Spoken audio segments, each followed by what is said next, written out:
तुम इन ब्रह्मा विष्णु महेश को complete God मान रहे थे, कोई ब्रह्म को परमात्मा मान बैठा। पुण्यात्माओं, एक समय 5 अंधे थे और उन्होंने सुना कि भाई गांव में हाथी आया हुआ है, तो वो कहने लगे, वो आपस में उन्हें सलाह करी चल हाथी देख कर आते हैं। वो चले जा रहे थे, आगे से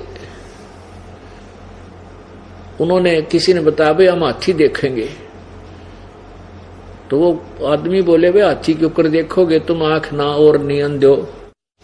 वो कहने लगे, भाई हमारे हाथ आंखों का काम करें, हमने उन्होंने बता दो हाथी किसी है, हम हाथ लाकर उन्हें आइडिया लगा लेंगे। तो उस आंखों वाले आदमी ने हाथी के पास छोड़ दिए। तो हाथी के चारों तरफ घूम गए हुए 5 अंधे। एक अंधे ने तो सूंड के ऊपर का हाथ फेरा, नो ये हाथ फेर रहा है, आगे हाथ हट गया तो वहीं रुक गया। एक ने पैरों को का आइडिया लगा लिया, पैरों के ऊपर का हाथ फेर कर देख लिया कि भाई जैसा भी उसने अंदाजा लाया। और तीसरे ने कान देख लिए, काना के ऊपर हाथ फेर दिया। और चौथे ने उसकी दूम पूछड़ ठहगी, उसने हाथ फेरा ऊपर तीन देख लिया, कहा इतना गाथी हो से। और 5वें ने उसके पेट पे हाथ फेर लिया, आगे हाथ पिछले पैर हट गए, उस तक अगले हाथ कट गए, उसने हिसाब ला लिया हाथी ईसाई हो से।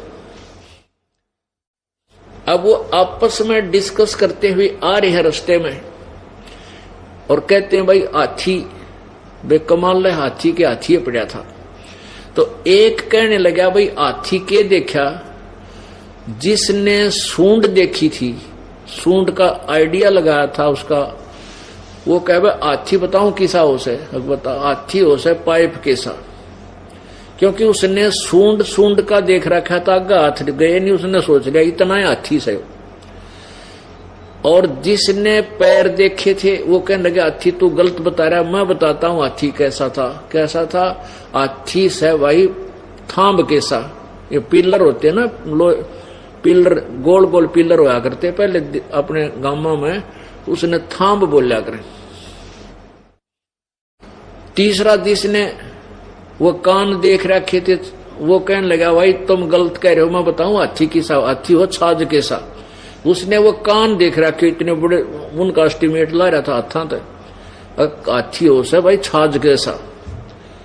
अब चौथा बोला, तुम भाई गलत कह रहे हो, हाथी हो से पटे कैसा। उसने वो दूम देख रखी थी, वो इतना पूछड़ सा, उसने नो हिसाब सा ला के देख लिया, हाथी तो भाई पटे कैसा होता है, पटे जैसा।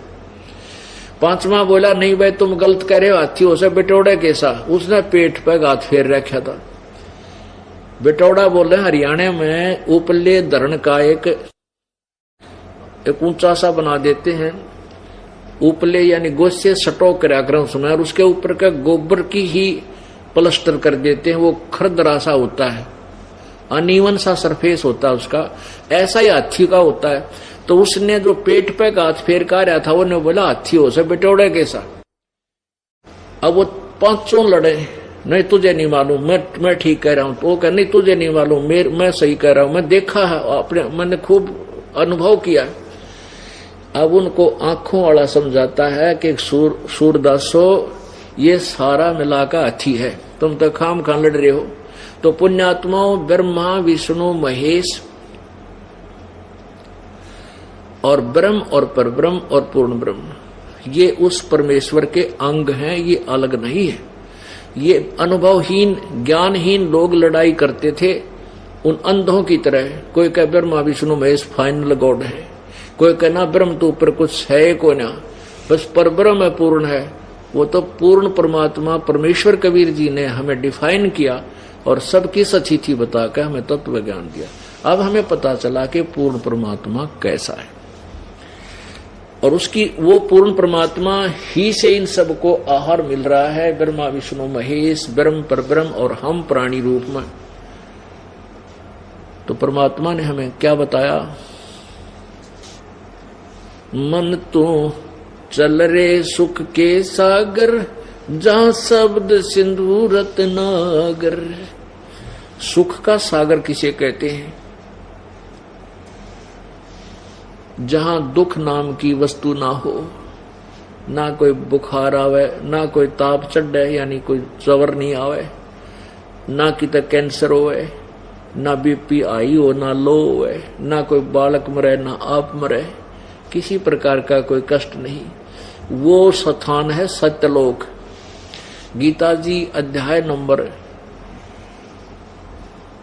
18 के श्लोक नंबर 62 में कहा है कि हे अर्जुन, तू सर्व भाव से उस परमेश्वर तत्व ब्रह्म, उस परमेश्वर की शरण में जा जिसकी कृपा से तू परम शांति और शाश्वत स्थान, परम शांति यानी जहां पूर्ण रूप से सुख होगा, और शाश्वतम स्थानम यानी उस सदा रहने वाले स्थान माने लोक को, स्थान को, धाम को प्राप्त होगा, उस सतलोक को प्राप्त हो जाएगा। अब सुख सागर किसे कहते हैं? शंखों लहर मेहर की उपजे कहर नहीं जा कोई, दास गरीब अचल अविनाशी सुख का सागर सोई। शंखों लहर मेहर की उपजे और कहर नहीं जा कोई, दास गरीब अचल अविनाशी सुख का सागर सोई। जैसे कभी हम एकांत में बैठे हों और एकाध बार कभी कभी किसी दिन ऐसी मौज होती है भगवान की, ऐसी हिलोर उठती है अंदर से, कोई भी शत्रु नजर नहीं आता, कोई भी बुरा नहीं लगता, जो शत्रु हो वो भी अपना सा लगता है। वो एक मेहर की लहर आई थी, वो एक हिलोर उठी थी मेहर की, और उसके जाने के बाद उसी तरह ज्यों का त्यों कैर फिर टूट जाता है। उसको ऐसे कर दूंगा, उसको ऐसे कर दूंगा, वो ऐसे कैसे बोल गया है, वहां ऐसा नहीं हुआ, वो नाश हो गया, वह बात बिगड़ गई, फलाना काम हो गया। ये कैर की लहर हमारे ऊपर हमेशा बरसती रहती है, उठती रहती है। वो एक थी मेर की लहर, वो कुछ क्षणों की होती है। तो वहां कहते हैं सतलोक में शंखों लहर मेहर की उपजे और कहर नहीं जा कोई, कोई कष्ट नहीं, किसी प्रकार की टेंशन नहीं। दास गरीब अचल अविनाशी सुख का सागर सोई। वो सतलोक वो अचल है, अविनाशी है, कभी नष्ट होने वाला नहीं है, वो शाश्वत स्थान है। उसके लिए कह रहे हैं मन तू चल रे सुख के सागर, जहां शब्द सिंधु रत्नागर।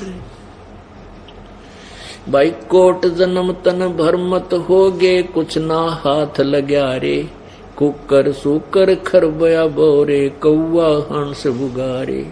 कोटि जन्म तू राजा की, न मिटी न मन की आशा, भिक्षुक हो के दर दर घूम लिया, ये मिला न निर्गुण रासा।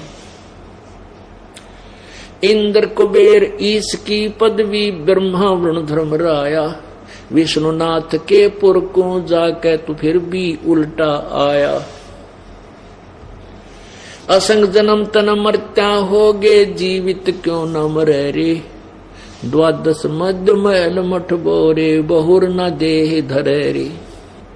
दोजिक भस्त सभी ते देखे, राजपाट के रसिया, तीन लोक से तरपत नाही, ये मन भोगी खसिया।